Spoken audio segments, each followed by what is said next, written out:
Welcome to Sikhcast, brought to you by Sikh Research Institute, illuminating every path. Waheguru Ji Ka Khalsa, Waheguru Ji Ki Fateh. My name is Jasleen Kaur, and I'm a trans creator on the Granth Sahib project.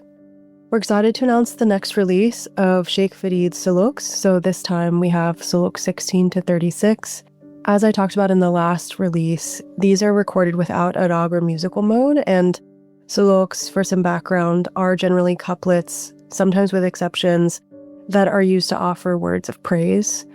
Sheikh Farid, also known as Baba Farid Ji, is a 12th to 13th century Punjabi Sufi poet and sheikh, which is a title that gives him spiritual power and sort of authority, legitimacy, as well as societal power and legitimacy.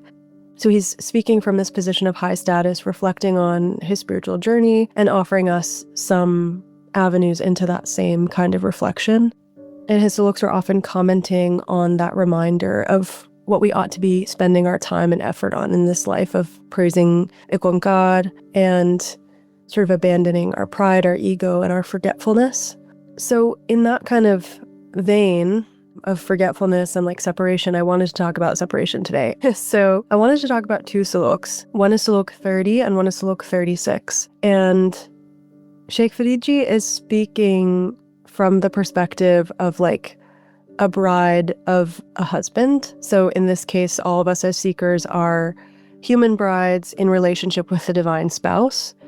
And he uses this extended metaphor throughout a lot of these saloks to reflect on that union/connection and then separation and longing that happen in relationship with IkOankar. And in his sort of separation as this human bride/seeker, Sheikh Farid says, Aj na sati kant syo, ang mure mur jaye, jaye pacho dahagani, tum kyo ran vahai.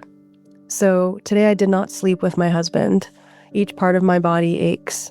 Having gone to the Duhagans, ask them, how does your night pass without your husbands? So we can interpretively understand this as just for one day, for this night, I did not remember IkOankar. I didn't remember the beloved spouse and enjoy the bliss of that remembrance and that connection. And now it feels like my whole body is kind of falling apart. And this happens when we are steeped in the forgetfulness that the kind of worldly attachment feeds. And so as seekers, even in that relationship with IkOankar, even if we experienced connection before, we can experience separation just by nature of being human in the world. And when we're separated, that ache of separation or that pain permeates every cell or every pore or every limb. And it is inescapable even as we go to bed. And so Sheikh Farid, as this human bride/seeker, goes to those other Duhagans, those other seekers who are not connected, who are experiencing the kind of pain of separation from the divine spouse, and goes to them who understand that pain and asks, how does your night pass? In what way are you getting through this separation? And that pain of separation becomes really sort of tangible because when we, in a worldly sense, when we spend time apart from our partners or our spouses or even family, although this is given in the metaphor of marriage, a night apart is difficult, right? You miss your partner. And so in that trans-worldly sense, in the relationship with the divine, when we don't feel the presence of the spouse, that pain is really deep and it's as if we're breaking down.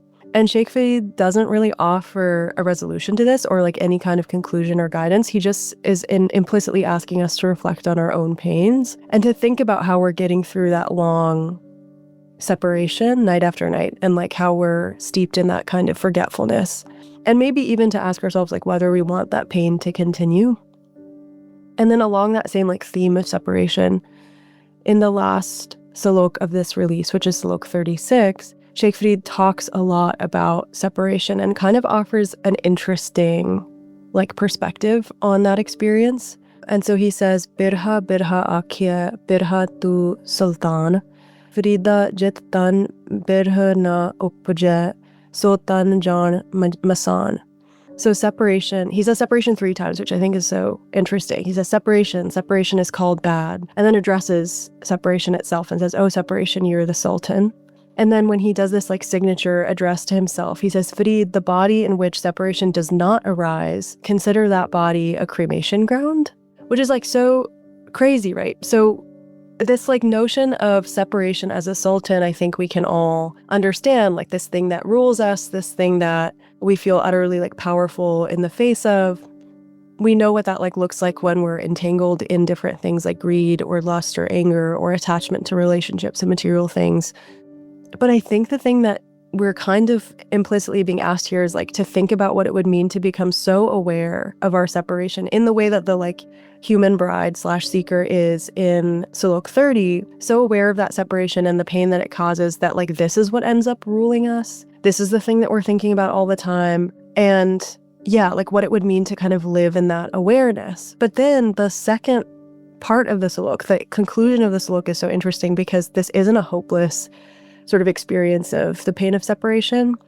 He says like the bodies that like don't have that feeling of separation welling up within them, those bodies are like as good as dead, which is what is so crazy to me is like those bodies are cremation grounds. When we don't feel this feeling, it's as if we're walking around dead.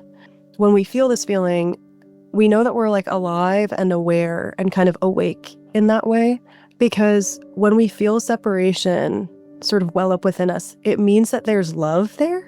And when we're so in love and so devoted and so aware of the beloved that maybe we don't feel connection with in a moment, we like understand what it means to like not be able to bear being apart from the one we love. But as sort of that pain becomes a sign of our own awareness of our like very existence, and it can become in a way a comfort or a joy because it means that we're drenched in that love, and also because it could mean that we're anticipating an ending to that separation, or we're excited about an eventual meeting or an eventual connection or an eventual union. And so I wanted to talk about those two things because in Salok 30, we have this imagery of separation as like deeply painful and negative. But in the last Salok of this release, in Salok 36, we have vaster understanding that Sheikh Farid gives us of separation as a positive thing, of feeling those pangs as a positive thing, because it means that we're like this in love with the beloved.